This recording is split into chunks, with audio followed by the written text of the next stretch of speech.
Mein Name ist Daniel Grossmann, ich bin der künstlerische Leiter des Jewish Chamber Orchestra Munich. Der jüdische Komponist Gideon Klein wurde 1919 in der osttschechischen Stadt Přerov geboren. Sein Vater war ein Viehhändler. Der musikalische Einfluss kam also wesentlich mehr von der Mutter, die sehr interessiert an Musik war.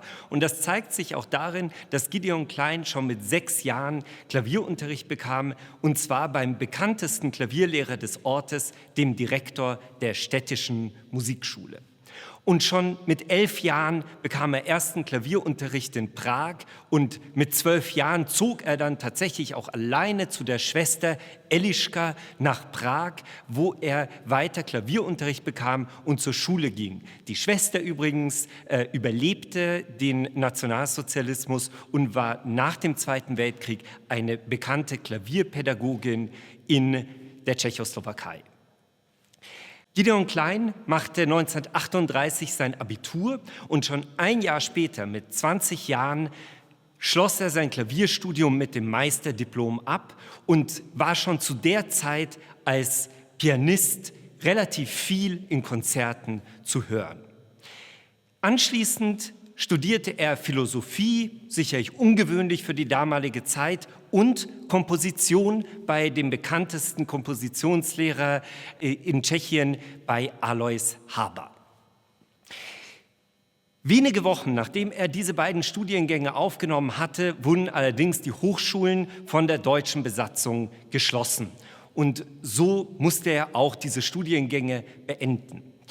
Er trat nun in den nächsten Monaten unter einem Pseudonym, jüdischen Künstlern war das Auftreten in der Öffentlichkeit nicht mehr erlaubt, aber unter einem Pseudonym trat er noch als Pianist auf, bis 1940 ungefähr. Dann war es nur noch möglich, im privaten Rahmen als Pianist aufzutreten, und er widmete sich jetzt sehr stark der Komposition.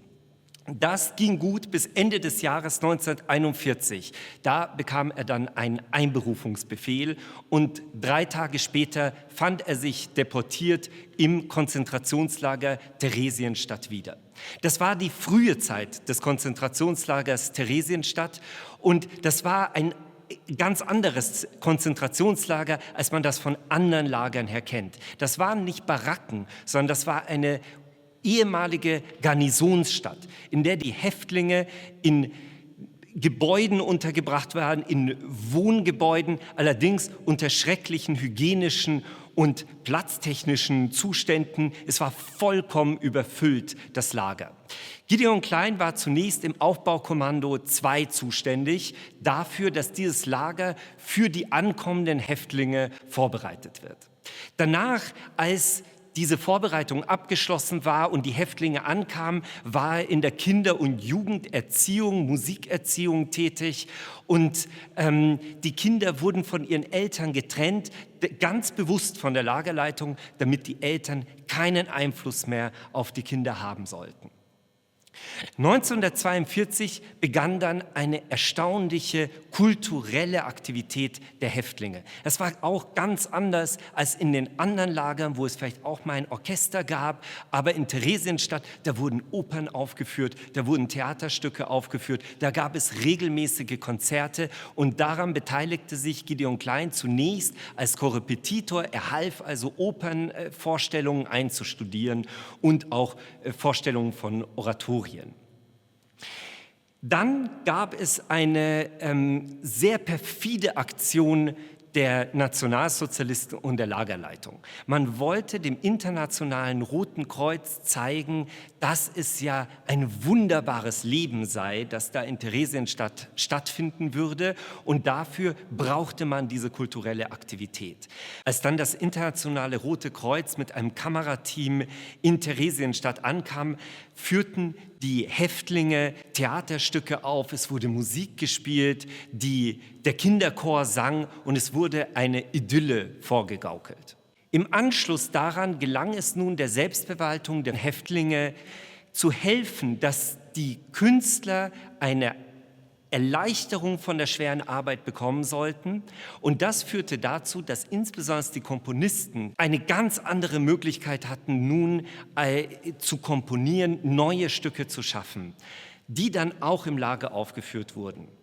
Gideon Klein nutzte diese Möglichkeit und begann nun viel mehr zu komponieren. So entstand das Stück, das wir neu aufgenommen haben. Der Link findet sich unter diesem Video, Fantasie und Fuge.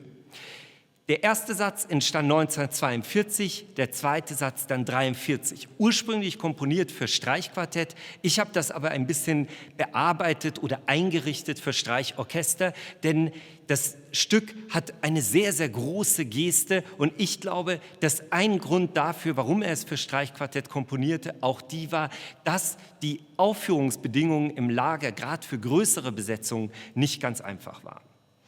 Während dieser Zeit begannen die Deportationen nach Auschwitz, wo die meisten Häftlinge sofort ermordet wurden. Im Jahr 1944 wurde dann auch Gideon Klein 9 Tage, nachdem er sein bekanntestes Stück, das Streichtrio, vollendet hatte, auch da findet sich ein Link in der Beschreibung, wurde auch er nach Auschwitz deportiert. Bei der Selektion wurde er für arbeitsfähig befunden und kam in das Außenlager Fürstengrube. Dort musste er in einer Kohlegrube schwere Arbeit verrichten unter fürchterlichen Bedingungen. Anfang 1945 wurden dann die Häftlinge auf einen Todesmarsch geschickt, weil die Ostfront näher rückte und man vor den näher rückenden Roten Armee Angst hatte.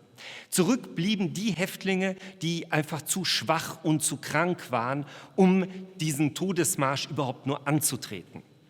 Unter diesen Häftlingen war auch Gideon Klein. Und zusammen mit den anderen Häftlingen fand er ein sehr tragisches Ende. Am Tag der Befreiung des Konzentrationslagers Auschwitz, am 27. Januar 1945, kehrte ein SS-Kommando in dieses Lager Fürstengrube zurück und erschoss alle Gefangenen. Und es ist anzunehmen, dass unter diesen Opfern auch Gideon Klein war. Ich hoffe, ihr interessiert euch noch für weitere jüdische Themen, jüdische Musik, jüdische Kultur. All das findet ihr auf unserem Channel. Liked unserem Channel, folgt uns und dann werdet ihr immer über neue Videos informiert.